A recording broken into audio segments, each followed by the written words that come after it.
At least I thought I did. He's dead! How do you know him? Yuki! What about the girl?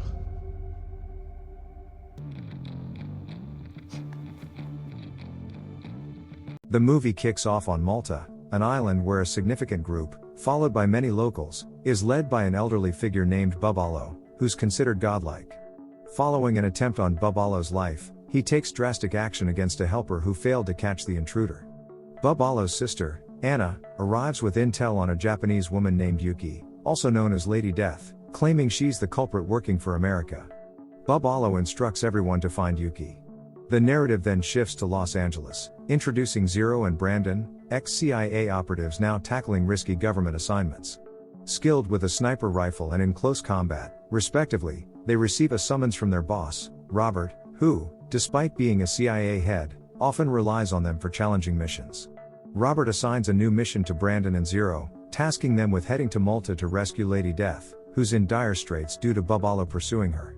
Lady Death holds significant personal value to Brandon and Zero, being like family. Robert briefs them on Lady Death's recent assignment in Mexico, where she was supposed to handle Bubalo, but communication has gone silent. Their mission involves finding Lady Death, dealing with Bubalo and his group, and eliminating Bubalo's 5 closest associates, with Anna among them. Excited about rescuing their friend, Brandon and Zero eagerly prepare for the task.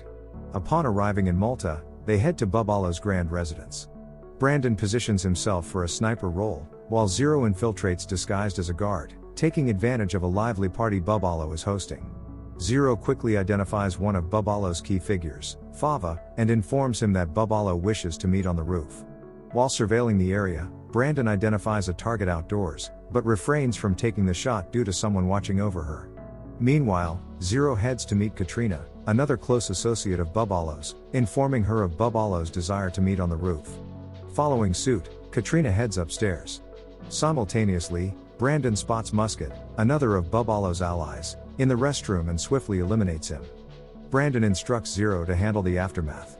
With both Fava and Katrina now on the roof, Brandon seizes the opportunity and takes them out with a single sniper shot. Only 2 targets remain on their list, Anna and Dr. Zorin. Brandon decides to distract Anna's bodyguard by aiming his gun at the ground, allowing him to shoot her while she is preoccupied. Meanwhile, Zero sneaks up on Dr. Zorin, who is heading to the basement. Despite Dr. Zorin sensing Zero's presence, they face each other with guns drawn.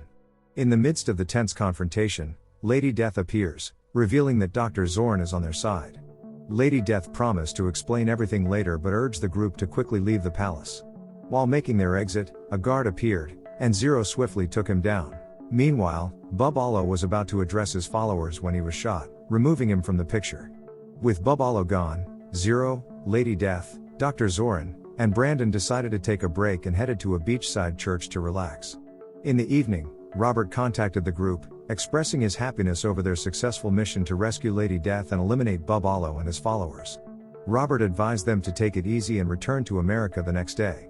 Lady Death then revealed that she was on a secret mission from Robert to take down Bubalo, posing as an entertainer to get close to him. However, Anna intervened, shooting Lady Death multiple times from behind. Fortunately, Dr. Zorin, despite his proximity to Bubalo, secretly disliking him, hid Lady Death and tended to her wounds, ultimately saving her life. Upon hearing this, Brandon and Zero expressed deep gratitude to Dr. Zorin for his courageous act in saving their friend. After exchanging their stories, everyone decided to get some rest. In the morning, Brandon was shocked to find his Jeep missing, along with Dr. Zorin. It turned out that Dr. Zorin hadn't just taken a joy ride with Brandon's Jeep, he had driven straight to a cafe, also making off with Brandon's suitcase containing his laptop and important files. Interestingly, Zero had been snoozing in the back of the Jeep, and when Dr. Zorin left, Zero discreetly followed him. Zero, from a safe spot near the cafe, quickly contacted his tech-savvy friend, Pete, who was adept at secret agent-level computer skills. Zero asked Pete to investigate Dr. Zorin's activities, especially regarding Brandon's laptop. In no time, Pete uncovered Dr. Zorin's covert plans. He had copied sensitive information from Brandon's laptop to his phone, intending to trade it with someone named Prince Caspian. Pete identified the location of this exchange and promptly informed Zero. Upon learning about the clandestine meetup, Zero swiftly informed Brandon and Lady Death. Soon after, Dr. Zorin was spotted at an eerie old building, with Zero discreetly tailing him. Both Brandon and Lady Death were on the scene, armed and ready, while Prince Caspian appeared eager to finalize the trade. Dr. Zoran handed over the phone containing the sensitive information. In a surprising turn of events, Lady Death, who had been stealthily hiding beneath Caspian's car, took a shot at him. However, Caspian managed to escape, taking the phone with him. Dr. Zoran, on the other hand, wasn't as fortunate, as Lady Death's aim proved true. Later, at a city motel, Brandon, Zero, and Lady Death took a moment to catch their breath. It was then that Lady Death revealed some shocking details about Caspian. He was her adoptive father who took her in after her parents passed away when she was a child. However, on her 10th birthday, he subjected her to months of confinement in a dark room. Upon her release, he trained her to be his personal hitwoman, eliminating his business enemies. Lady Death had a tumultuous past, starting as a 15-year-old hitwoman for Caspian and eventually trying to break free from his control after a decade. Despite her attempts, Caspian proved resilient. Meanwhile, Caspian returned to his apartment, thinking he was safe. To his surprise, Anna, who had once dodged a bullet from Brandon, appeared with questions. She sought answers about Caspian and Dr. Zoran's betrayal of her crew. Anna, leading the Bulo sect, was determined to track down Lady Death and her companions for disrupting her group. Caspian clarified that his aim was to apprehend Lady Death, not interfere with the Bulo sect. However, he accidentally revealed he possessed a phone capable of tracking Lady Death's every move. Seizing an opportunity, Anna proposed an alliance, envisioning a joint effort to bring down Lady Death. They quickly formed allies, and Anna's next move involved using the tracking phone to go after Lady Death and her crew. One morning, Anna's sidekick, who was aiding Caspian, honed in on Lady Death's location at a cafe with Zero and Brandon. The sidekick swiftly approached, initiating a confrontation. Despite the trio's quick response, the sidekick, akin to a ninja, managed to escape before they could apprehend him. Left perplexed, Brandon, Zero, and Lady Death wondered about the mysterious assailant's identity. Shortly after, Zero received a call from Pete, their tech-savvy friend, who disclosed that Anna and her crew were collaborating with Caspian.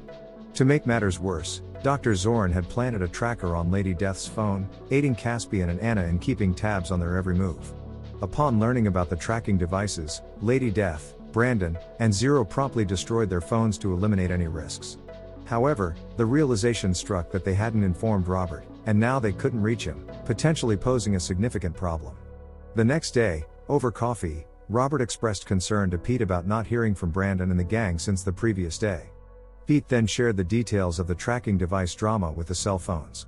Despite this information, Robert remained uneasy, sensing that something was amiss, prompting him to head to Malta. Pete, having little choice, agreed to accompany him. Meanwhile, Brandon's crew had their eyes on a car they believed belonged to Anna's sidekick. To their surprise, the sidekick was right next to their car, sparking a wild car chase with bullets flying. After intense moments, Zero managed to halt Anna's sidekick. Subsequently, Zero, Brandon, and Lady Death were perplexed as to how Anna was still tracking them, considering they had smashed their phones. Upon examining Lady Death's back, Zero and Brandon noticed an old gunshot wound. Suspecting something, they opened up the stitches and discovered a tiny tracking device.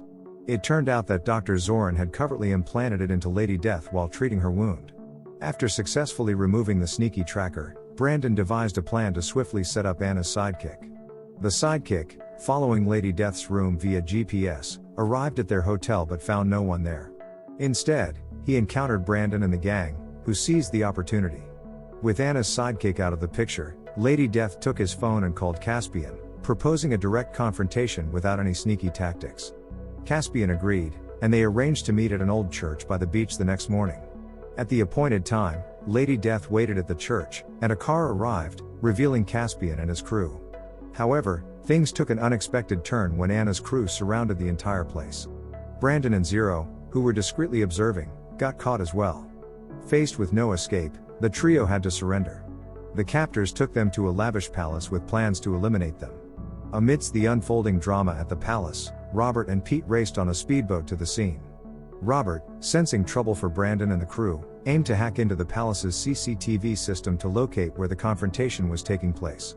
Once they gained control of the cameras, Pete monitored the guards using his phone, while Robert discreetly took them out one by one.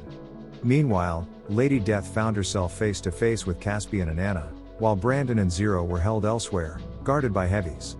Caspian, angered by Lady Death's betrayal, escalated the situation by pulling out a gun and aiming it at her.